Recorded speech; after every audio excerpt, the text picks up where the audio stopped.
Wal imanu bil yaumil akhir, dan beriman pada hari akhir.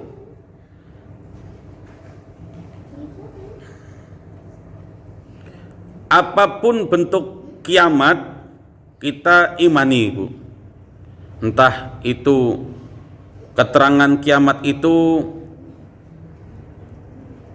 hari Jumat. Nah, Ibu pernah baca riwayat atau pernah dengar ceramah yang nyebutin kalau kiamat kelak itu terjadi di hari Jumat? Iya kan? Iya, kiamat itu terjadi di hari Jumat. Kita yakini, Ibu, bahwasanya itu benar, hak, kita imani memang kiamat itu terjadi di hari Jumat. Tapi kapan waktunya, kapan terjadi Jumat, kapan, gak ada yang tahu. Hatta baginda Nabi sampai Rasul pun gak tahu. Makanya pernah terjadi, Bu, waktu Rasulullah ini lagi ngajar ngaji sama sahabat, di salah satu jamaahnya ini ada Arab Badui. Kalau Arab Badui ini orang dari pelosok lah, yang kadang sopannya kurang, belum tahu adab sopan santun, dia ikut ngaji.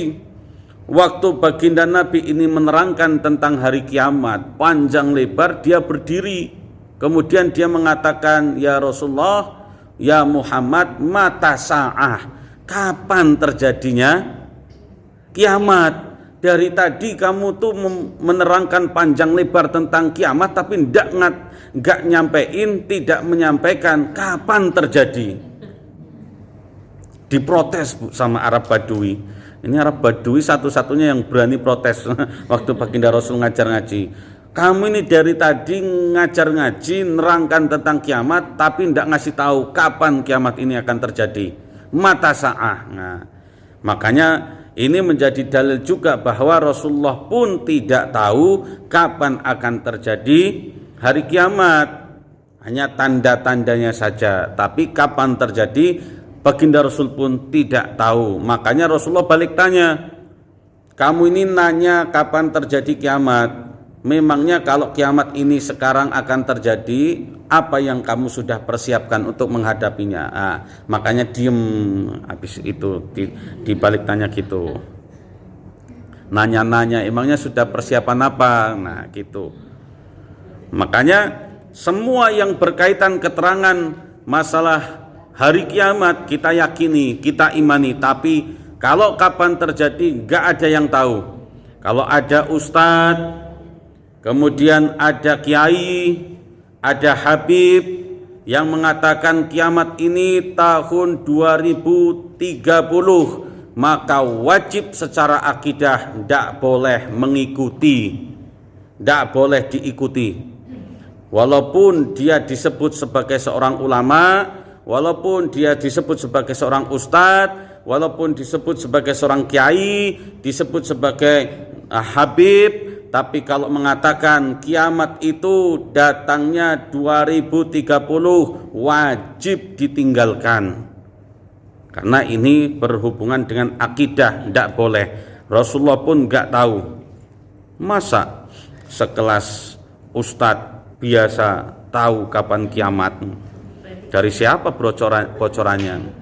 Tapi kalau menerangkan kiamat itu tanda-tandanya keluarnya ini, danau ini kering dan lain sebagainya, itu memang ilmunya seperti itu, tapi waktunya nggak ada yang tahu. Kemudian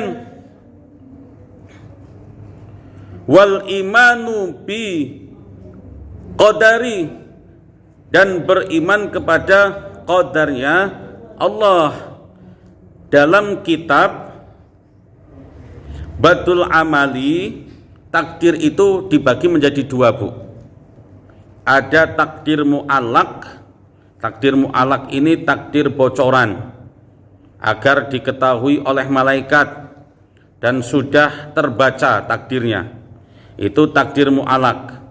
Misalkan kesehatan, kepintaran, itu masuk ke takdir mu'allaq. Maksudnya gimana ini kesehatan, kepintaran? Ya orang kalau mau pintar itu wajib ngaji, wajib belajar.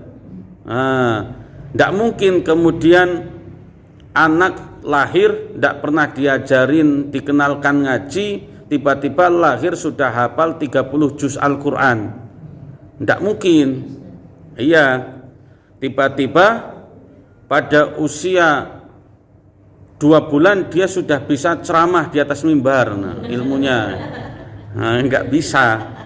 Dari mana? Makanya kepintaran, kesehatan itu maksudnya di takdir mu'alaq. Ibu-ibu kalau pengen sehat, ya makan makanan yang sehat-sehat, jaga olahraga, jangan sering begadang malam. Agar apa? Agar sehat. Nah itu bisa terbaca ini.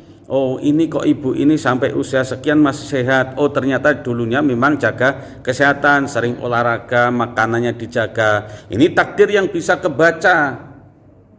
Mau pinter ya belajar, mau sehat ya diusahakan sehatnya. Ini takdir mu'alaq yang bisa terbaca.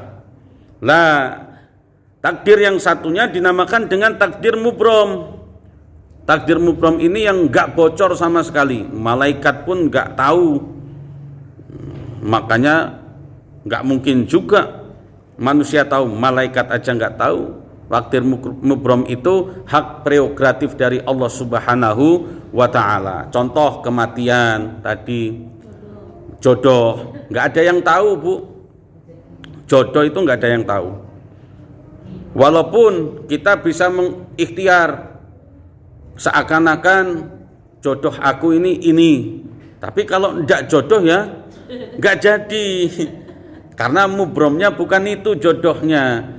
Udah ibarat sudah PDKT-nya 7 tahun, nikahnya sama yang malah baru kenal 1 bulan. Banyak seperti itu. Ternyata selama ini yang ditraktir itu jodohnya wong lain. Yang selama ini dibeliin tas, diajak jalan-jalan, ternyata jodohnya wong lain. Iya, jagain jodohnya wong lain. Banyak, karena mubromnya bukan itu, jodohnya bukan dia. Makanya ikhtiarnya sudah kenceng pun, tapi kalau mubromnya bukan jodoh dia, yang gak akan jadi jodohnya. Maka mubrom diantaranya mati, maut, rizki ada takarannya. Kaifal imanu billahi ijmalan. Bagaimana al-imanu billah, beriman kepada Allah, ijmalan secara umum, secara global. Cara beriman kepada Allah secara umum, secara global, huwa an na'taqida annallaha muttasifun bi jami'i sifatil kamali wa munazzatun an jami'i sifatin nuqsani, yaitu an na'taqida, meyakini. Siapa yang meyakini? Kita ini meyakini annallaha, sesungguhnya Allah, muttasifun, bersifat, bi jami'i sifati kamali, dengan seluruh sifat-sifat yang sempurna. Jadi beriman kepada Allah secara umum itu adalah kita meyakini bahwasanya Allah ini bersifat dengan sifat-sifat yang sempurna. Wa munazzatun, dan dibersihkan an jami'i sifati nuqsani, dari seluruh sifati nuqsani, sifat-sifat kekurangan. Mengimani Allah secara global, secara umum, caranya adalah kita meyakini bahwasanya Allah ini mempunyai sifat-sifat yang sempurna, dan tidak bisa kemudian kita meyakini Allah itu ada kekurangannya. Tidak boleh. Laisa kamitslihi syai'un. Allah tidak bisa kemudian disamakan dengan apapun, karena Allah ini maha sempurna. Zat yang sempurna tidak bisa kemudian disamakan dengan apapun. Kaifa al-imanu billahi tafsilan. Kaifal imanu billahi tafsilan, bagaimana cara beriman kepada Allah secara khusus. Kalau tadi secara umum kita meyakini Allah itu punya sifat-sifat yang sempurna semuanya. Tidak ada sifat Allah ini yang tidak sempurna, tidak ada sifat Allah yang kurang. Wajib kita meyakini Allah dengan sifat-sifat yang sempurna semuanya. Itu secara umum. Lah bagaimana kita mengimani Allah tafsilan secara khusus? Maka cara mengimani Allah secara khusus huwa an-naqida annallaha mausufun, yaitu dengan cara an-naqida, hendaknya kita meyakini annallaha, bahwasanya Allah mausufun, bersifat bil wujudi, dengan sifat wujud, wal qidami, dengan sifat qidam, wal baqai, dengan sifat baqa, wal mukhalafati lil hawadisi, dengan sifat mukhalafati lil hawadisi, wal qiyami binafsihi, dan dengan sifat qiyamuhu binafsihi, wal wahdaniyat, dan wahdaniyat, wal hayati, dan hayat, wal ilmi, wal qudrati, wal iradati, was sam'i, wal basari, wal kalami, wa annahu hayyun alimun qadirun muridun sami'un bisirun muta'allimun. Inilah yang disebut dengan sifat wajib bagi Allah, ada 20. Makanya ibu-ibu ketika sholawatan sering-sering pakai biasanya sering pakai sholawat ini, Allahu wujud qidam baqa mukhalafatu lil hawadisi qiyamuhu bi nafsihi wahdaniyat qudrat iradat.